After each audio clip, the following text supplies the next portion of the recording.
রাজশাহীতে অনুষ্ঠিত হয়েছে তারেক রহমানের ঐতিহাসিক নির্বাচনী জনসভা, যেখানে উত্তরাঞ্চলের কৃষক, মৎস্যজীবী এবং সাধারণ মানুষের আগ্রহের কেন্দ্রবিন্দু ছিল অর্থনৈতিক স্বনির্ভরতা, অবকাঠামো উন্নয়ন এবং কর্মসংস্থানের প্রতিশ্রুতি। বিএনপির চেয়ারম্যান তারেক রহমান ঘোষণা করেন, ত্রয়োদশ জাতীয় সংসদ নির্বাচনে জয় পেলে দেশের কৃষকদের জন্য 10,000 টাকা পর্যন্ত কৃষি ঋণ সুদসহ মওকুফ করা হবে। তিনি বলেন, গেল 17 বছর মেগা প্রকল্পের নামে মেগা দুর্নীতি হয়েছে। তিনি প্রতিশ্রুতি দেন, ক্ষমতায় এলে বরেন্দ্র প্রকল্প পুনরায় চালু করা হবে, খাল খনন করা হবে এবং পদ্মা নদীর কাজ করা হবে। জনসভায় তারেক রহমান বলেন, দেশ গণতন্ত্রের দিকে যাবে নাকি অন্যদিকে 12 তারিখে দেশের মানুষকে সেই সিদ্ধান্ত নিতে হবে।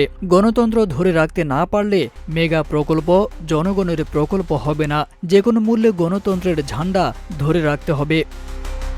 তিনি শান্তিপ্রিয় মনোভাবের উপর জোর দিয়ে বলেন, বিএনপি শান্তিতে বিশ্বাস করে, ঝগড়া ফ্যাসাদে যেতে চায় না। একই সঙ্গে তিনি সরকারের প্রতি আহ্বান জানান, কোথাও কোনো অনাকাঙ্ক্ষিত ঘটনা ঘটলে তা সুষ্ঠুভাবে তদন্ত করে আইন অনুযায়ী বিচারের আওতা আনা হোক।